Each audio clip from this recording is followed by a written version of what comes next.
Hey team, alright, it is super early here at Animal Reptile Supplies Australia. I literally have only just gotten out of bed probably a half an hour ago. But we're here. What we wanted to do, obviously from our last video where we kind of took you through a small little look through around our room here where we breed all our rodents and that, you guys had quite a significant amount of interest in sort of what we breed here, as well as how it gets done. So what we want to do this morning is Mick and I are going to take you through just a look around the different types of the rats and mice that we breed and the reasons why we breed those different types. Okay, so first off, lab species or strains we should say. Now we've got a couple of different lines here. The reason why we have a couple of different lines here is albinos are probably preferred most by the commercial space because they don't look like pets. They just look like albino white rats that are, you know, the kind of assumed pet food type stuff. So those guys are these guys here. So these guys are probably around about the 6 to 8 weeks old. And that's the typical what you see in your pet shops as a food kind of standard as well. So that's those guys. Now we've got them just purely because the understanding of sort of what's acceptable to feed your pets is that. Then we've got our original line of lab rats that we started with. Now these guys are a sort of a hooded black type. Now these guys, we like them because they do grow quite quickly and they get quite beefy. I tend to call them a bit of a meat rat because they do tend to hold that nice structure of you know, body mass in muscle to fat as well. So and they'll get up to about half a kilo depending on the age of some of the males. They usually get bigger than the females because they're not exactly pushing babies out. We then have a like a third strain of rats that we breed. And this is Jazz's little love child, her raccoon sort of guys, and they're just a nice looking rat. So we've got heaps of different ones. There's probably like, I don't know, 50 or 60 different like colours in those guys, and they're just really good because we produce those as pets for people. So when people come in, there's some really nice rats that they can purchase as pets. We do at times cull them off and use them in the food side in the freezer, purely because of the numbers that we produce outweigh the numbers that we are selling as pets. So once they get to a certain size, we often cull them down to put in the freezer. So what I'll do, guys, is we're just going to change where we are and I'll show you some of the mice that we do, and we'll go from there. Alright guys, let's go and have a look. So, mice. Right, now, the reasons why we have all the different types of mice within that same sort of mice family and the strains and stuff is purely, again, with the rats, albinos associated with food, colours associated with pets. However, we have 3 lines roughly of the types of mice that we're breeding here. Now the first one obviously is that albino lab style one.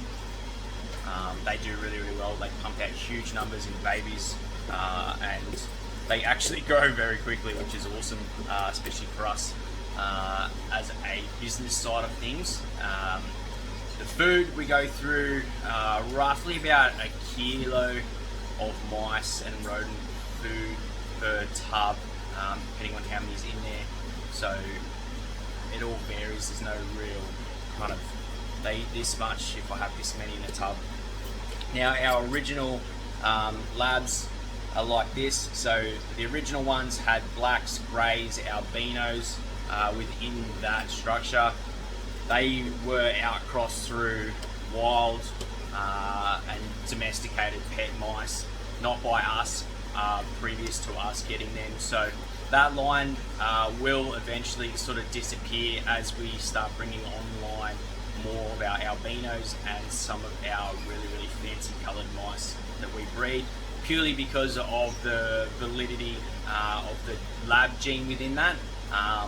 There's not really will be a great deal of pursuit from me to try and strengthen that back up when we've got such a dominant albino gene that we can use in that food space, and then we can have our pets in the colours and that. So to have two different strains of labs, one being a weaker one because it's been outcrossed, not necessarily something that is of benefit to us at a commercial standpoint. All right, and then obviously same with the rats. We have our mice that we have all different fancy colours in.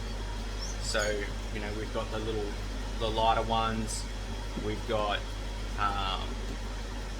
black and whites. We've got your solid colours.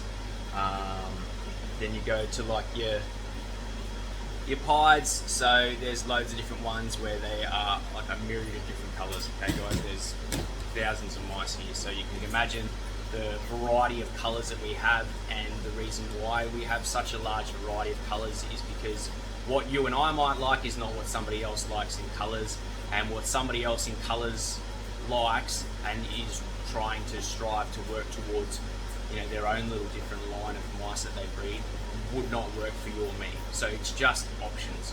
Alright guys, so that's kind of a look into what we do as far as strains go here.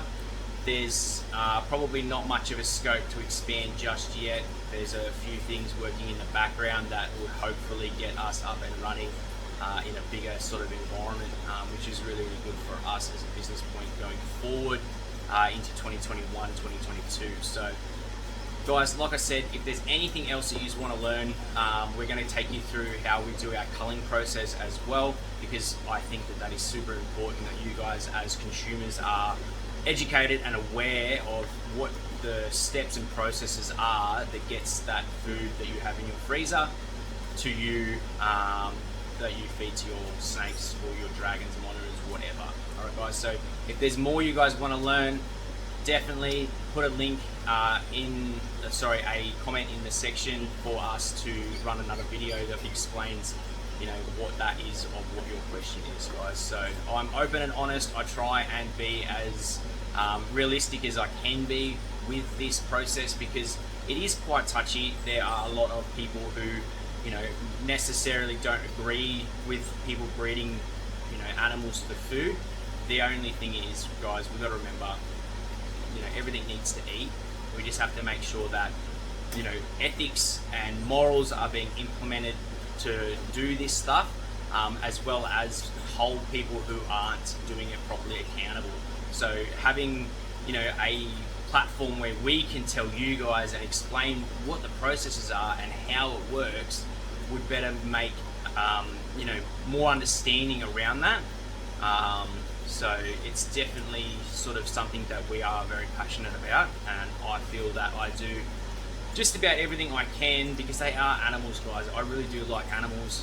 It's not for me something that I go, oh, we can just gas it because we're going to make money. You're not going to make money if you've got stressed animals, because stressed animals don't breed, they don't do as well, and they sort of have a lot of other issues that sort of compound in on it. So, alright guys, till next time, hope you guys enjoyed, and you will hear from me very soon, no doubt. Thanks guys, have a great day.